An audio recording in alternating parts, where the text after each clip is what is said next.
All right, man. Coming off of Week 7, Tampa Bay Buccaneers at home facing division rival Atlanta Falcons. Uh, game ended 16-13 on a real crazy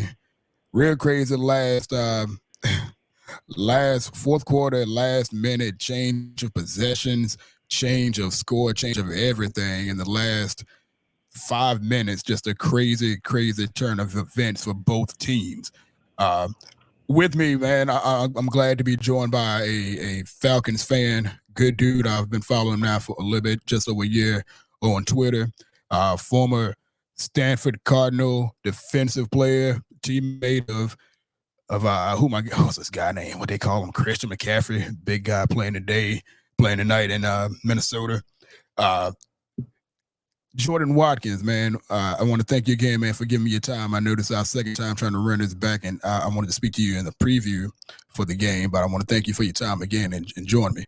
And that's right. I forgot what his name was that I played with. You're right, Christian McCaffrey. That's the dude that plays for Niners. I forgot. No, in all seriousness, no, I appreciate you having me, and it's good to be on. You're a hardcore Falcons fan out of Atlanta. You're watching the game from the Bay Area now. Man, what did you think of that game? Just from the top, like your whole overview of the game yesterday. That's about as well for me. It's like that was about as frustrating as a win could get. And I say that in terms of standpoint, if you look at the yards on offense for us, right? That was like about as perfectly as I could ask the Falcons to delegate yardage totals for the team and how it's constructed, right? Desmond Ridder throws for about 250.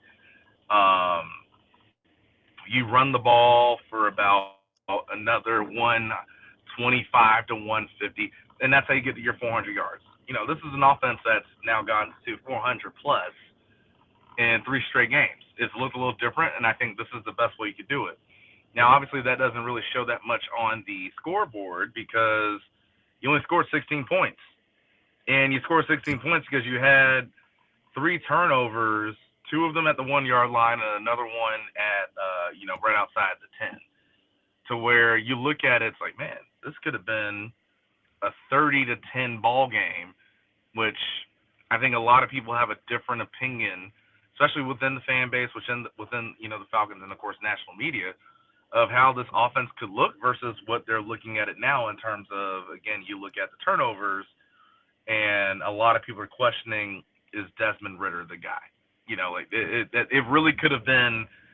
It's crazy that, again, in a win where they did such a good job, and again, our defense doing what they've done all year, people still have to go back to question that just because of how this game turned out. Yeah, it was, and I can understand it as well. Being, I was actually at the game in Tampa, came down from Atlanta to watch the game like normal.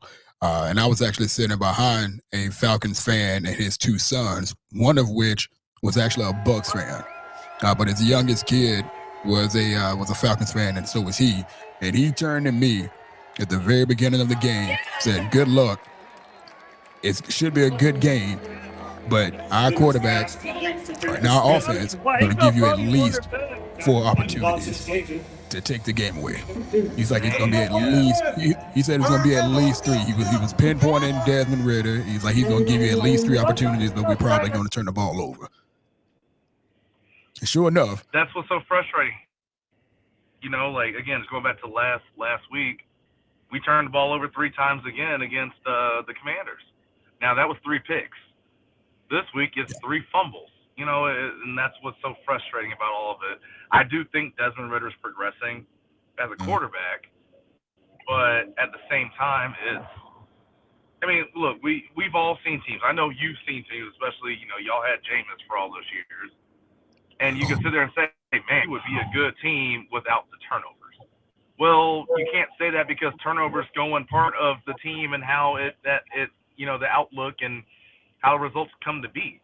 So if you're turning the ball over and if your play callers result in some turnovers, no, you are who you are at a certain standpoint. The only thing that I would say for us is that I'm happy that they were fumbles to an extent. Yeah, they're all 3 fumbles. Instead of interceptions. All 3 fumbles instead of interceptions, to where I think, from a quarterback standpoint, One of them I don't blame Ritter for. Like, hey, give credit to Shaq Barrett doing what he does, and then I forget who the D tackle was that you had It was lined up on our Kalashik rookie Kansas. guard Bergeron. Yeah, exactly. Yeah, Clancy lined up on Bergeron. So y'all met up at the quarterback. That's not his fault, but obviously the snap under center at the goal line and cruising and coasting when you should have a touchdown, but you get the ball punched out, not having the ball in the right hand. Those are things where it's like, okay, well, that's not you're not seeing the field the right way. That way, those are things that shouldn't happen. That I don't expect would happen. But yeah, man, as you said, yeah, the sack fumble from Shaq Barrett and Ricky Kalashik Kansas, that was one of them. Yep. He's going into the end zone, carrying the ball in his right hand with Winfield pursuing him. It's a great play by Winfield. It was a terrible, it's a terrible tactic from the quarterback, from Ritter. But it was a great play from Winfield. Again, that's coming from you, a BUCS fan. It just awesome. He could have given up. It was a great play. Most people do. That other snap, the snap that resulted in the fumble, it felt like an errant snap. I just watched the game for the second time from the broadcast view. Being at the game, I was at the opposite end zone, so I can only watch on the jumbo screen from across the field. But in the broadcast portion of it, or the broadcast view, I looked at it and it looked like an errant snap more so than Ritter. I know he's going to give to Ritter because, his hands should have been there. Yeah, it was one of the things. I mean, I talked to centers and I'd seen some other centers and offensive linemen talk about it. And even for me, I remember when they showed a commercial. They showed a commercial. Then coming out of it, they showed like a side view of the snap. Because I remember, there have been a lot of people in this fan base. They want to get on Drew Dahlman for some things. They also want to get on Desmond Ritter. So it was almost a half and half of who you want to blame. And I remember telling some of my guys, like, I don't know whose fault it was until I see a good replay look of it. So the replay that Fox showed when they were coming out of the break, that's where I was like, yeah, no, I think this is on Desmond Ritter. And Desmond even said something to that extent, in the post game of like, hey, that's on me. I got to do this. I got to be better. We got to be better. So, again, it's one of those things where if you follow what Falcons fans have been saying, I know you don't follow the Falcons, but there's two places we really get on people a lot around here. It's either the quarterback or it's the head coach because he's a play caller. And in this game, it really does feel like the quarterback cost us 14 points, and the play caller cost us at least 3 for his play calling and sequencing of plays at the end of that first half. Okay, now that's an interesting aspect. Again, that's why I like talking to other fans and other fan bases to see how they go, because in the BUCS fan base, pretty much the exact same thing for the most part, except for being that we have a defensive-minded head coach who specializes defense. Obviously, he gets all kinds of attacks for whatever happens on offense, despite the fact that he's orchestrating a top 10 defense, which would be a top 5 offense. Which would be a top 10 defense if the offense could produce. But since he's the head of the table for everything, again, it lands on him and the quarterback. Like, those are the two most standout figures on in Tampa's world. And it's funny, man, because again, I follow you on Twitter and I love your takes on everything you do. You're a defensive guy, but you speak on everything and give pretty good light to a lot of subjects. You've spoken about Atlanta the same way that I speak of Tampa. If the offense for our teams showed up in any kind of in any fashion similar to what our defenses do, we'd be talking about two of the top two, maybe 3 teams in the NFC completely. We'd be up there with the Philadelphia Eagles and the 49ers.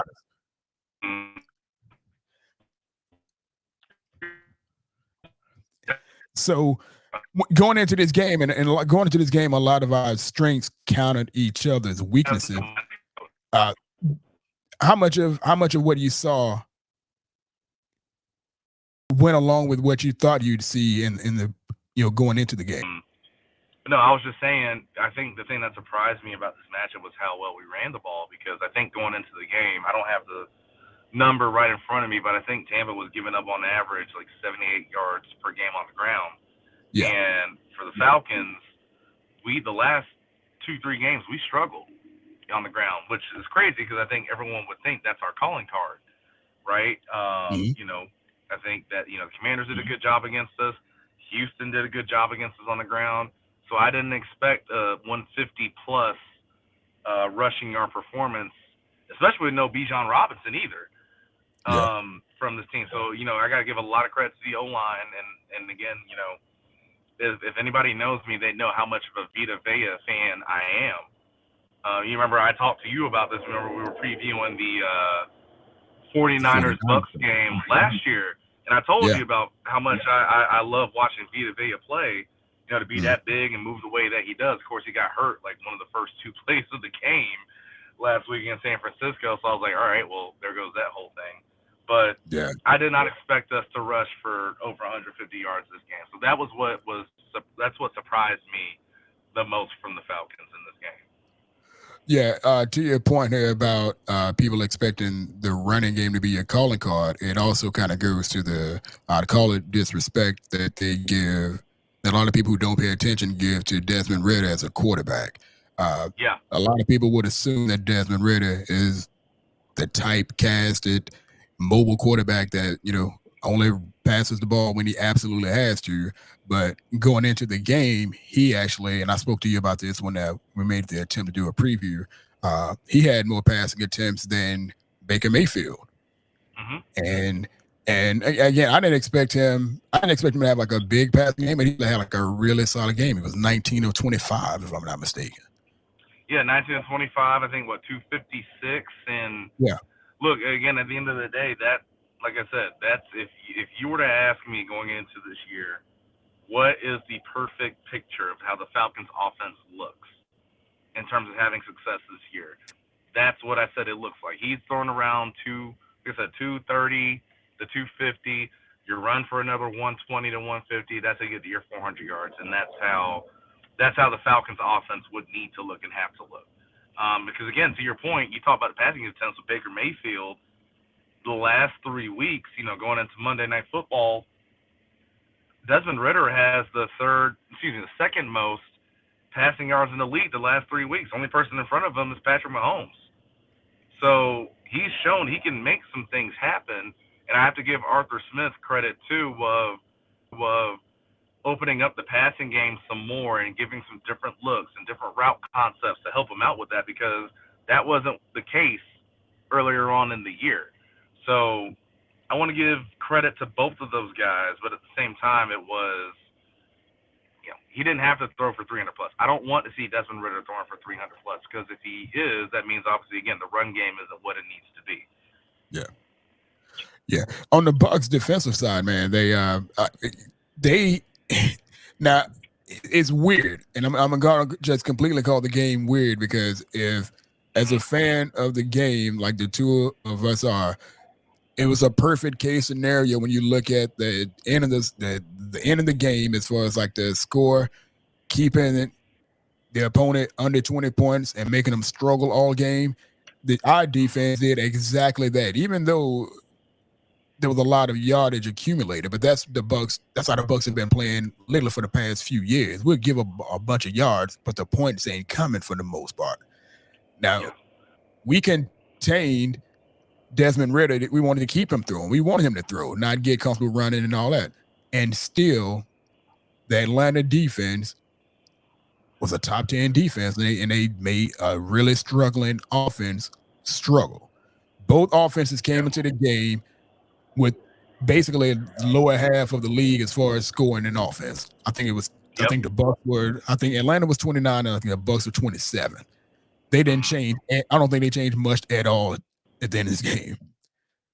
So two struggling offenses playing two top 10 defenses. You couldn't ask for much more from either fan base for your defense. Like both defenses put on film what you want to see. And both offenses, I felt like, put on enough bad offense to make you doubt how far they'll go with that type of offense. Did you feel any different at the end of the game? You know what's really funny about that is I think that coming out of that game, Falcons fans could and should feel more. I'll do it unit for unit, right?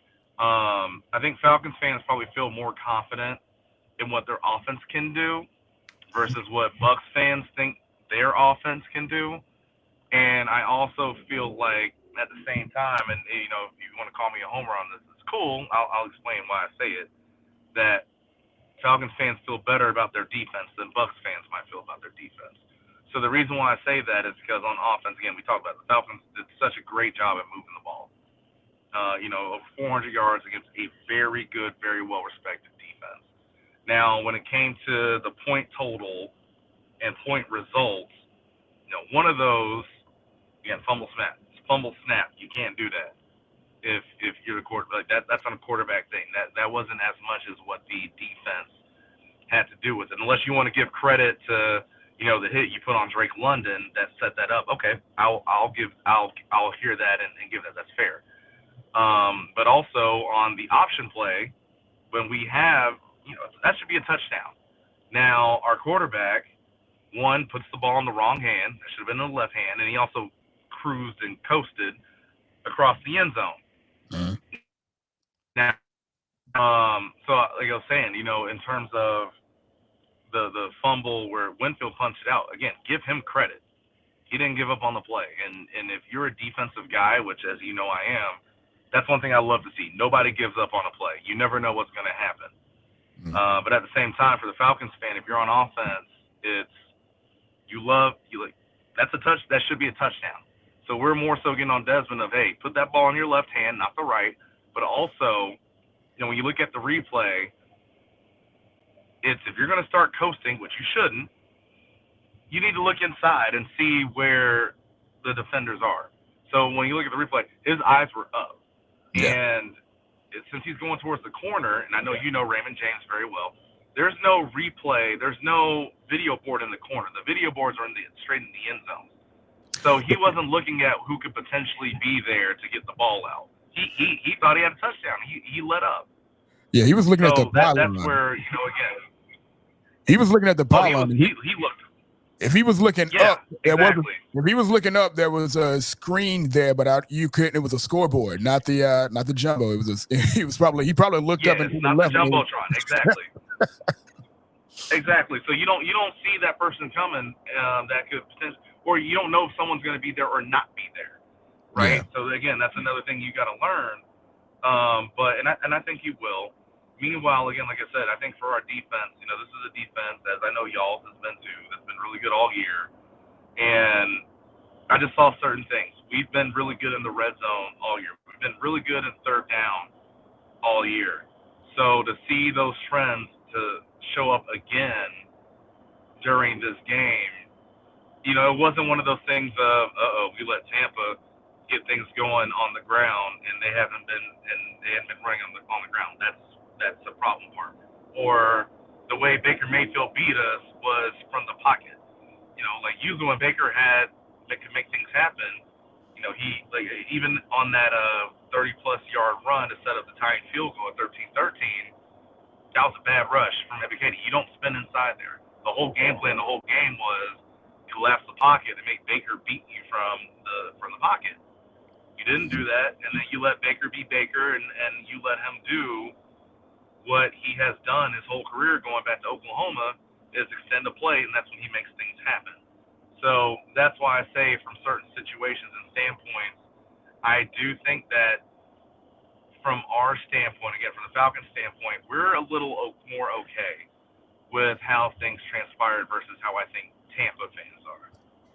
I would agree with you on that, especially that the lasted image the second to last image for Bucks fans, or the image sequence, was seeing the Bucks give up what is that, an 18-yard pass to Pitts to get that to get in field goal range.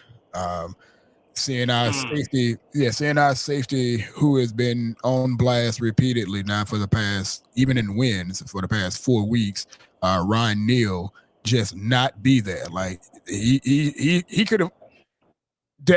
Props to Desmond Ritter. That pass should have been a breakup. Our safety sat behind Pitts and he didn't even make an attempt on the ball. But again, Desmond Ritter did. He extended the play to a degree. He kept his head up. He didn't scramble. He didn't do anything stupid. He didn't try to play it safe. He made a pass that most people, if you didn't watch the Falcons or you're not paying attention to what's actually going on, you would just assume that he would try to run it. You would assume that he would just collapse and just give up on the play, but he did not. He made a great throw, which, again, just not exposed the BUCS D, but it just put a burning image into a lot of doubters' minds, and they just got more ammo to think that the BUCS defense isn't as good as they statistically show. They're not as good as people think they are. There's a lot of ammo that says that. So yeah, you are correct in the assessment that Atlanta's fans would come out thinking that, feel better about their defense than the BUCS defense. So that's a hard pill to swallow. It sucks, but that's kind of what it is. Right. And again, it's like I said, at the end of the day, I don't think any fan base, let alone our two, just any of the 32 teams in the league, you don't expect a team to fumble twice at the 1 yard line. That's an anomaly. And so if let's just say hypothetically the Falcons don't, and of course I'm saying that you get the ball at the 1 yard line, you're expected to score a touchdown, not a field goal. So let's just say even if you still have the fumble that Shaq Barrett caused, and I'm taking the final field goal off because at that point you wouldn't have needed it. That would have been a 2013 game. And that's where you look at it differently, and this is what I'm saying in terms of the score watching versus what was going on. 27-13 in favor of the Falcons when we haven't scored more than 25 points all year. That would make the BUCS defense for a lot of people like, oh wait, what really is this? You let that team get X amount of points against you. You know what I'm saying? So that's where I look at the fumbles again and say like, no, those two, they made that game look in a different picture, in a different light than what I think it really was. And I don't think I'd argue that at all. I don't, because again, if you just look at the score is what it is, and if you're actually paying attention and watching the game and getting context for all of it, you get that. In the same breath or in the same light, when you look at the egregiously bad play of our quarterback, which should have been a touchdown or at least points on the board when he threw that interception in the double coverage to a tight end in the last 5 minutes of the game. You're like, well, what if? How? That's almost not, you can't call it guaranteed points, but it's like, that's the kind of stuff where you're like, well, just how bad was the offense? Like you see exactly how bad the offense is. It was like egregiously bad. That's the only way I can even describe it. Yeah. Throwing into double coverage when you got to run it back out in the flat. It's like, for what? Like it's almost like he gave up. And you're not wrong. Yeah, and you're not wrong, and I don't disagree with that at all. But that's why again I bring up the whole field position part of it. Like I said, we're at the one where again at the one. I would say I don't care how many times it doesn't work. You at least 3 times you run the ball. If you don't get it on the third time, all right, cool, get the field goal, you get points, right? But even then, and I think you would agree with this, as you've seen, like I know Baker started out on fire and he was balling for y'all, but as of late, it started to see, it looked like the Baker Mayfield of old that we all kind of grew to know and love in Cleveland. So that's where, again, it's like for me, it was where he threw the pick, how he threw the pick. That is, unfortunately, your quarterback being your quarterback. And I think, a lot of people around the league know it. I know y'all probably know it too. That's the only place where I put it differently. But in terms of the score, like, no, you're right. The score is what score is. But I do think there's some other things. Like, I've been in meeting rooms where we will look at certain plays from, we look at the quarterback, running backs, receiver, all of them. but especially for the quarterback, just for the topic of conversation right now. Mm-hmm. And we'll look at all the throws they make, and I'll say, look, this is a guy. He's gonna give you about 2 or 3 of them. Now it's up to you to make him pay for it. Mm-hmm. I would put, I put both of our quarterbacks in that group, right? Levante David had a chance to get one. I was just about to point that one out. That first half. Yeah, exactly. Yep. So he had a chance to get one in the first half. So I put both of our quarterbacks in that light right now, and it just came down to at least throwing the ball. One of those 2 or 3 we came up with, and your defense did. Yeah. Maker. I was about to say Maker Bayfield. That dude got me all killing me. But no, man. Again, I give props to Atlanta and their defense, man. That defense was legit. I knew it coming into it.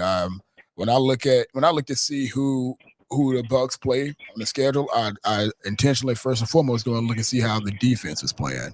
And that's just my appreciation for defense. I can see how the defense played and who they played previously. They played them because, again, just like the final score, you can't just go by how many yards they allowed and so forth. You kind of have to get some context behind it. And that's how I always look at every single game, every single opponent. I always start on that side of the ball first and kind of backtrack to see how it's working, like the level of competition and all that matters. And when you have 2 teams who've only been allowing the kind of points that our 2 teams have allowed, they got to be respected. And I certainly didn't think it was going to be a cakewalk whatsoever. I expected it to be, again, 2 top 10 defenses facing 2 bottom tier offenses on paper. So I expected it to be a tough game. But it was crazy. Was there anything that you saw from either side that was that was a surprise to you?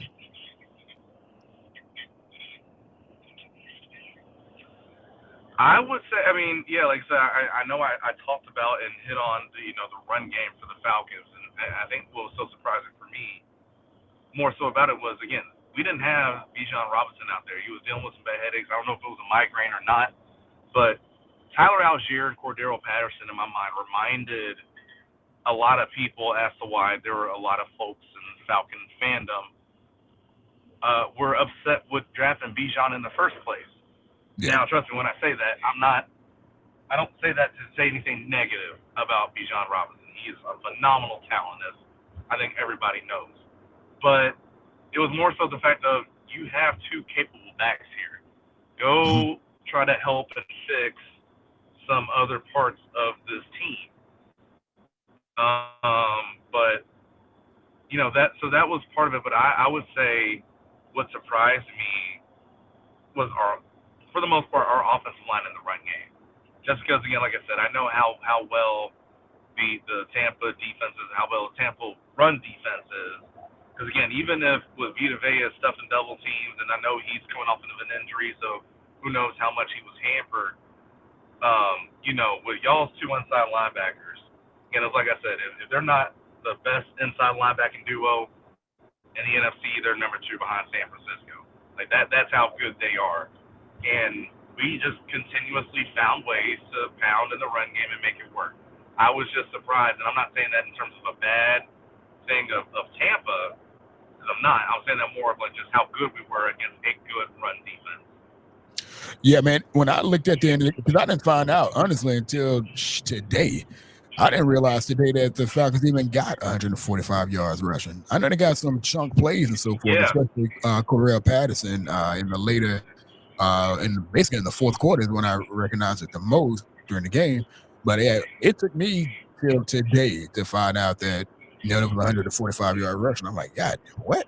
I don't remember. Like I said, I remember Patterson getting 3 big chunk plays, and I'm like, okay, maybe we're getting tired and so forth. But yeah, it was a lot. It was crazy. I know one thing that did get me on our side as far as the offense. I don't know what it looked like on the in the broadcast for most people, but AJ Terrell was having he was struggling with Mike Evans, and we didn't go after him enough. Yeah, Terrell. I respect him as a defensive player, but he was even because they were shading Evans the entire game. At least they made it look like they were shading him. but he was struggling pretty bad. And then we went away from Evans for a long time. And I'm like, what are we doing? That was one thing that stuck out to me. I'm like, God. And that for that No, and for that kind of good. So I was just gonna say, like, that's a good point. And here's the thing, and I'm usually not the one that's gonna say, oh well, this person's pushing on me. No, here's the truth about Mike Evans. You as a corner, if you got to line up against him, you better be ready for a physical dogfight, right? Like I remember even the first touchdown y'all had. He leaned into AJ Terrell to create that separation, and once he did, that was wraps. It was nothing AJ could do. And then you saw a lot of the penalties because it's like, well, we have to match physicality with physicality, or you have to try to match physicality with physicality. And AJ is usually better at being more physical against guys that are a little bit smaller than him. And then we have Jeff Okudah on the other side, who's also a physical corner too. I would have loved to see a little bit more in this game. Let Jeff Okudah match up with Mike Evans again, just from the physical standpoint and size standpoint. There's a little bit more even than AJ and Mike Evans. But I mean, either way you put it, because I know Okudah had his penalties too. Again, even when he was covering Chris Godwin. So it was just one of those things of like, hey, it is what it is. That's just a physical nightmare matchup. You got to buckle up your chin strap, get your good night's sleep the night before to go up against them, because that's what you got to deal with. Yeah, tough dude. Pretty scared. Speaking of those penalties, though, man, holy crap, there was a lot of flags yesterday. 18 total flags, nine to each team. Yeah, that was a pretty. And the crazy thing is, it was, and like just to your point, I was just gonna say that there were some on us that I didn't agree with. There were some that I did, and I'm sure for you too. There were some you agreed with and some you didn't. Like I still think about even that first drive for us when we're on defense. And Grady Jarrett got held on one play. Didn't matter because we still got that play. And then on that third down, his helmet flies off, and there's no illegal hands to the face. I'm just sitting there thinking, now wait a minute, how in the world did these refs think his helmet done flew off at the line of scrimmage? There was no hands to the face involved. It just, it's one of the things where, and it's not just to this game and this matchup, because obviously we could go back to even last year and that horrible roughing the passer call against Grady Jarrett at the end of the game on Tom Brady. But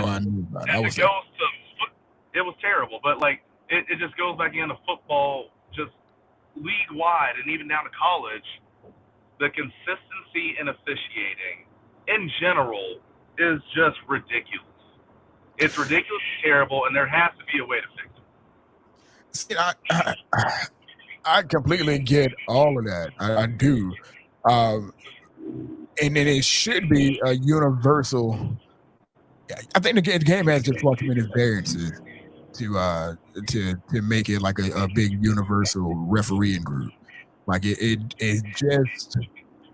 I don't know. I just don't know. Like there were a lot of bad. I have a lot of calls I didn't agree with. There were a lot of weird calls and rulings and all that stuff. But it's just so hard to. I think it's the hardest team sport, to referee, because there's a penalty in every single play, and it's like pick and choose which one is the most egregious, which one is the most, which one disrupts a play result the most. But yeah, it is. There was some real questionable calls, I thought. Yeah, there was some questionable calls. I mean, there was some holding everywhere, but nothing really stood out to me. Like no one call, I think, yesterday that got me. There was only one that made me laugh, where the BUCS whole offensive line apparently got called for a false start, and everybody but the center. Dude straight up said everybody but the center, and I laughed my ass off. I'm like, what? I always love hearing that. There's one note that, we were speaking about Cordarrelle Patterson. There was one that did stand out to me after I watched the replay about an hour or two ago.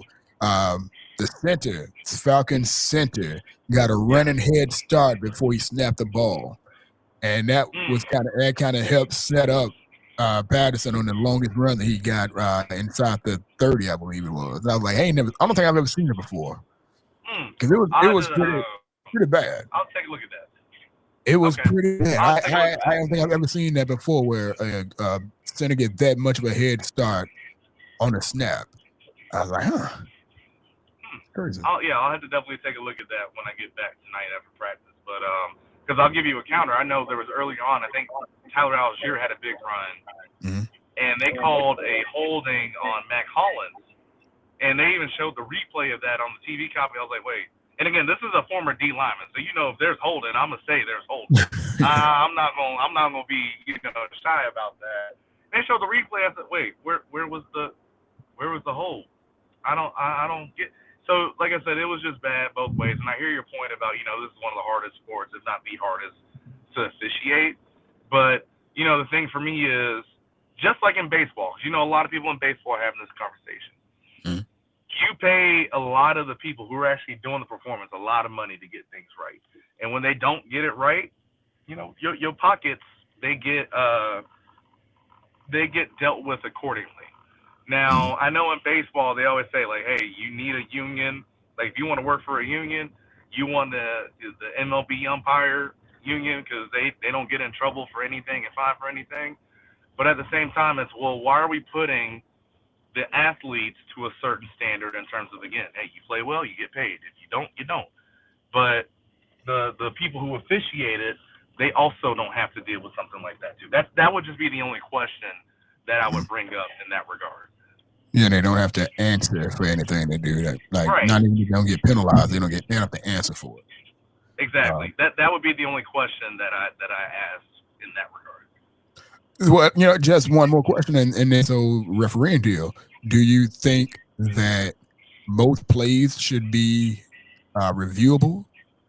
Do you think that that's going to kill the game? Kind of like because they should have done it or had a chance to do that the right way with the pass interference and pass interference in general, and they screwed that up, and they started thinking that it's taking too much time now for each game. Do you think that that's a route or a way out to get around some of these or alleviate and correct some of these issues when it comes to referees and these penalties?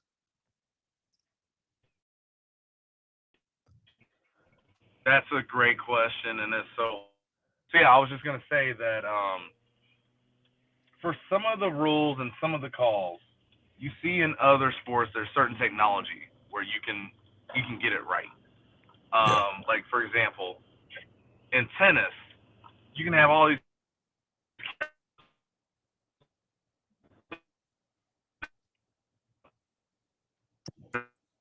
around.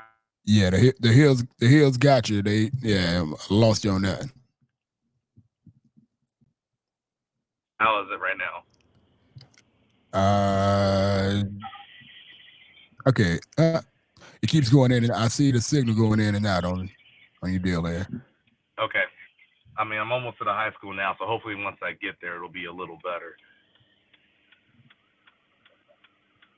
All right. I got you for the moment, though. Okay. So, yeah, I was just saying, like, obviously in tennis, you can see the in and out call, right? They have that technology. How do we not have that in football for, first downs or, touchdowns, things like that? Like, for example, what was that, the college game? Was it Houston and Texas when Houston should have had the first down and they got the call wrong? Mm-hmm. How can we not have technology for that? Why is it that in football we can't have certain things like that? Like, trust me, I don't want every call to be challenged. Okay. We need to be out of 5 hours in a row. But I do think if there's a certain consistency or inconsistency to get some calls right, you do have to hold some people accountable. Again, in baseball, Angel Hernandez, you won't see Angel Hernandez call a playoff game. But why is that? It's because, we know he's a bad umpire. He gets a lot of calls wrong more than most. So that's again, like, that's where I think that needs to be, with where I'd love to see the game go with football. Like, no, hold these guys accountable the way either you have the backup measures to get calls right, or you just take certain principles away like other sports do. Yeah. I agree that at least the technology to determine a touchdown, like that technology exists, because the touchdown, exactly. that never changes. variances for first downs and, just getting, having something that can measure first downs. I mean, that varies every single time. But for the touchdowns, absolutely, there should be chips in the ball that can show when it crosses the plane legally and all that. Like, that should exist. And that's the frustrating part. It already does. So I know everyone's getting excited and it's so cool. Everyone wants to see and loves to see the technology that, the Thursday night games have, right? Like you actually have the prime vision. Well, where do you think that comes from? They have chips in the footballs. They have chips in people's shoulder pads. They have that technology already. Now it's just a matter of the application of that technology. And it's how do you let a streaming service who has just got into the streaming game, what is it, maybe three years ago, they find a way to use it to their advantage. And I mean, even for some of the analytic numbers that we've been giving out in the NFL for years, whether it's like sprint speed and all these other things and separation, you found a way to do that, but you can't find a way to use it to tell if that's a for sure first down, to get the right measurement, or if that's a touchdown, see the ball cross the line. I find that hard to believe. Yeah, that's the whole thing. I think that mess with too much money. It's a lot of money involved. So a lot of variances, and they're making money off of variances and chances. So the more chances and variances they can put out there, that's that's the thing there. I hear you. I know you got something you got going on, man. I do want to ask probably two more questions here for you. So we talked about the defense basically for each team. Each of our teams having to carry our offenses, and that's kind of been the bright spot. How far do you think Atlanta can go on playing the way that it's playing right now with the defense shouldering the load as much as they're doing so far? Oh man, that's a great question. That's why I laughed at it. Because I'd say they could still win the division. And the reason why I say that is more so because of, we see what's going on in New Orleans. And also we see what's just the struggles that y'all have on offense as well. So they can still do it. Now, do they make it a whole lot harder on themselves? Absolutely. But again, the thing for me, and like I said, this is what is so frustrating covering this team and watching this team, is that they have these last three games, they have found a rhythm and a groove actually moving the ball. Moving the ball is not the problem for the Falcons anymore. It's in those situations which, as you know, this is what separates the good teams from the great teams, or average teams to good teams. Can you convert? Right now, the Falcons are, I think, 1 for their last 6 in the red zone. And you look at the reasons why they did it. Interception, there's 1 touchdown, there's the 3 fumbles. So it's just like there's so much on tape that'll show you, man, you can do it. But there's also as much that shows and says why you can't. That's why it's so frustrating. But, I mean, look, at the end of the day, I said for this team, going into it, they could be a 10-7, 11-6 team. I really believe that. I still believe that. But again, you can't be turning the ball over 2-3 times a game and expect that to happen. Okay. You know what I'm saying? I wish it was just I could tell you it's a bad offense where I could change my mind. But they're showing the way they move the ball. It's not a bad offense. You just have to, those final parts of everything, that you have to finish the drive and finish the job. Dude, I'm telling you, it's so damn funny because as a Bucs fan, I'm seeing so much in the Bucs offense where there should be plays that should be made. I'm seeing there's a lot of stuff. There's a lot of talk about. We have a new offensive coordinator, new play caller. So much of it is coming down on him, like the head coach, or it's a failure, like it's bad play calls, it's bad this, bad that. Obviously, the last in the run game, that's not a good attack right now. But I'm seeing so many plays that should be made in the passing game and all these other areas that's just not being executed. Some of it's on the quarterback, some of it's on just inopportunity or really bad lapses from a couple of receivers. Mike Evans had a couple bad games with drops, but I'm like, it's right there. It's right there. If you tighten up, it's right there. But again, when you go so low, when you have such a terrible scoring percentage, it's just hard to argue that, hey, it could be good because we've seen it be bad Absolutely. so much with regularity. So yeah, okay. So one last thing, man. This is funny for me. Yes. I was at the game, obviously, in Tampa. Like I said, I was sitting behind an Atlanta Falcons fan and a few Atlanta Falcons fans around me. Talked to a lot of them during the game, after the game, in person. But so far, I haven't seen anybody celebrate the Falcons win against the BUCS as much as I've seen New Orleans fans. It's crazy to me. It's funny. Hey man, real quick, get me your opinion on you guys' rivalry and that whole deal there, and because right now for them it's anybody but the BUCS, even if it's their quote unquote arch rival Falcons. What do you think of that rivalry between you guys and then the whole stance of the entire NFC South right now at the stand?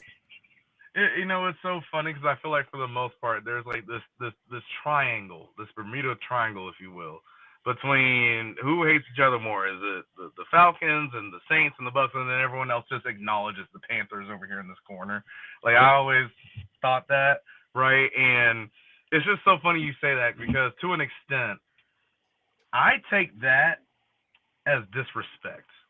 The reason why I say that is because, well, that means the Saints fans are, oh, we got Atlanta. We ain't worried about them. It's just we got to make sure that Tampa doesn't do what they got to do. And of course, I mean, you look at it. I think there was a year recently y'all beat them. You beat the Saints 3 times. That was, I think, Drew Brees' last year, if I'm not mistaken. Yeah, exactly. So it's one of those things where it's like if I were y'all. And I'd even say this, like, even as Falcons fans, I'd say, like, well, first off, yeah, like I said, it's disrespect, but dang, are y'all scared? Y'all scared of Tampa? Y'all scared of the Falcons, too? Like, well, what is it you have to beat the Falcons to win the division? Y'all scared about that? And, of course, they say, oh, no, we ain't scared. Look what we done. We beat you X amount of times and all this and all that. It's like, okay, I get it. But I had never, in my 29 years of living, seen a Saints fan cheer for a Falcons win. So if you're doing that, what is that saying about what do you think about what this team is and also how bad your team is? I mean, you see Michael Thomas calling out the quarterback basically on social media. You heard all the boos on Thursday Night Football before they turned around at least a little bit. So, it's just one of those things where like I said, I had to laugh at it. But at the end of the day, for me, and I always do this with the Saints. I look at with the Saints in terms of, hey, we'll see you when we see you. They got to see y'all when they see y'all, and it is what it is in that regard. I think overall, if you got to look at offense, I trust our offense to turn things around better than they can. I also trust your offense to turn things around better than their offense can. Now, all three of us have really good defenses. I will give us all that. So after that is just, you look at head coaches.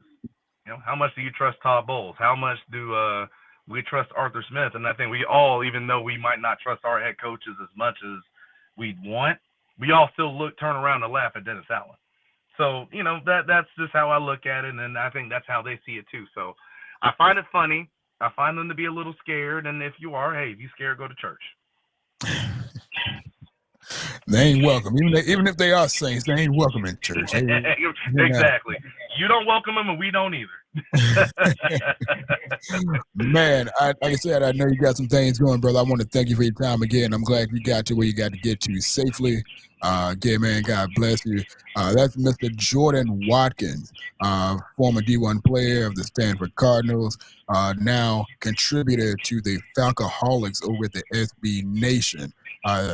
You might, before you get out here, man, if you want to run down a couple of your social media platforms or whatever it is that you put out, your content, and where you like to follow your Falcons, man, go ahead and let them know. No, absolutely. You can follow me at Big75Fella on Twitter, or I should say X. I don't want Elon to hit me with that random account suspension, so I better say X. And, like you said, I'm on the Falcoholic. I usually do a lot of the live reaction shows. We also have a show that comes out every Tuesday where we focus more in on the trenches, right? That's where I played. So we want to focus on that. I know a lot of coverage usually doesn't go there either. So, we want to give that love there. And then I also do a a podcast. It's called the Falcon Fade Podcast. It goes through Stadium Rant. We have a reaction show that goes out in Atlanta on Mondays, 3 to 4, 99.1 FM. And then we also have a show that goes out on Saturdays that previews the upcoming matchup, and you can access that whatever podcast outlet you prefer, where you get your podcast from. So, man, freaking-tastic, bro. Again, man, I want to thank you for your time. Young man about to go out and teach up the youth with an F on some football knowledge and pass along his knowledge and his experience and get some young fellas coming up that might make it up to the Falcons and or BUCS. Again, Jordan Watkins, brother, thank you very much. God willing, I'll talk to you sooner than later. We'll catch back up again, and we'll do another NFC South full roundtable with a few more fans from each of our NFC South division opponents and such. Man, you said nothing but a word. I love to do it anytime. Thanks again for thinking of me. It's been a blast talking with you. All right, man. Thank you very much, man. Get out there and do your thing, brother, and I'll holler back at you, all right? All right, sounds good. We'll do. All right, bro. Yeah, man, that was Jordan Watkins, the Falcoholics. I want to thank him for his time once again. And anybody out there that is listening, again, guys, check him out on his social medias and follow him. And good insight. Again, thank you guys very much. Anybody who's watching, see you next time.